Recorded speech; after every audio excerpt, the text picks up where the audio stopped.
ఉన్నాము అని అనుకుంటారు. Another mark of a dead Christian. మృతమైనటువంటి క్రైస్తవుడికి ఉన్నటువంటి మరొక లక్షణం ఏమిటంటే, It's very logical if you think about it. దీని గురించి ఆలోచన చేసినట్లయితే చాలా లాజికల్ గానే ఉంటుంది. What doesn't a dead person do? మృతమైనటువంటి క్రైస్తవుడు ఏమి చెయ్యడు. No, any dead person. ఎవరైనా చనిపోయినటువంటి వాడు What doesn't he do? అతడు ఏమి చేయలేడు చెప్పండి. He doesn't live. Yes, that's why he's dead. But what is it that he doesn't do? అతడు He doesn't breathe. పని Okay, yeah. Well, he didn't even when he was alive, so that's okay. He doesn't breathe physical things. He doesn't eat, right? భౌతికంగా ఆ చనిపోయినటువంటి వ్యక్తి గాలి పీల్చుకోలేడు, అన్నం తినలేడు. He doesn't feel anything. He doesn't do anything at all. That's right. That's the answer. He doesn't do anything. అతడు ఏమి చేయడు. He doesn't act. అతడు అసలు చలనం అనేది అతనిలో లేదు. A dead Christian refuses to do anything for the Lord. అదే విధంగా మృతమైనటువంటి క్రైస్తవుడు క్రీస్తు కొరకు ఏ పనిని చేయడు, అన్నిటిని కూడా తృణీకరిస్తాడు. The only thing they are active in is finding fault with other Christians. ఇతర క్రైస్తవుల్లో ఉన్నటువంటి తప్పుని ఎత్తి చూపడానికి మాత్రమే అతడిలో చలనం వస్తుంది. మిగిలిన ఏ విషయాల్లోనూ అతడిలో చలనం ఉండదు. They find other Christians and make them an alibi to do the things that they do. వారు చేస్తున్నటువంటి పనిని ఇతర క్రైస్తవులతో కూడా కలిసి ఆ చెడ్డ పనిని ఏదైతే ఉందో ఆ పనిని కలిసి చేయడానికే వారు చెలిస్తూ ఉంటారు.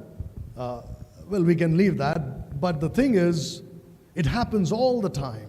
ఇది అన్ని సార్లు జరుగుతూనే ఉంటుంది. They find fault with other Christians. ఇతర క్రైస్తవుల్లో ఉన్నటువంటి తప్పును వారు కనిపెడతారు. If they see a spiritual Christian ఒకవేళ వారు ఒక ఆత్మ సంబంధమైన వ్యక్తిని చూసినట్లయితే, who's talking about praying, అతడు ప్రార్థన గురించి మాట్లాడినప్పుడు, who's talking about witnessing, క్రీస్తు గురించి సాక్షిగా ఉండాలని who's talking about the Bible, దేవుని వాక్యం గురించి మాట్లాడుతున్నప్పుడు, right, who's enthusiastic about his faith, అతని విశ్వాస విషయంలో అతడు చాలా ఆసక్తి కలిగినటువంటి వాడుగా ఉన్నాడు. This fellow looks at him and says, look at this fellow, he thinks he's very spiritual.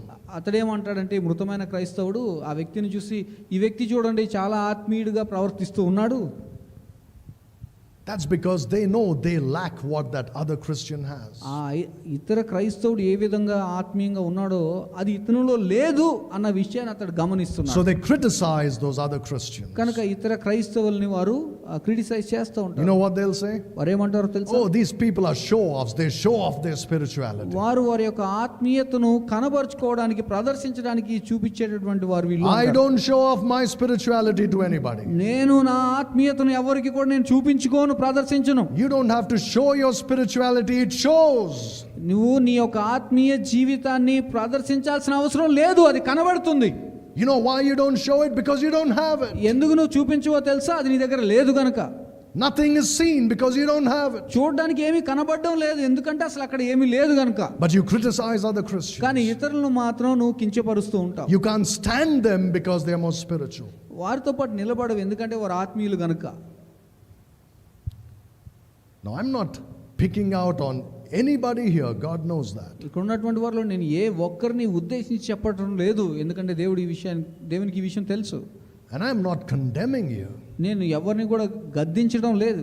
I'm saying these things so you can look inside your heart and see if any of these marks are there so you can remove them. God doesn't want them in your life. దేవుని వాక్యం వింటున్న మనం ఇటువంటి గుర్తులు లేదా ఇటువంటి లక్షణాలు మనలో ఏమైనా ఉన్నాయా అని మనం చూసుకొని వాటిని తీసివేయడానికి ప్రయత్నం చేస్తాం.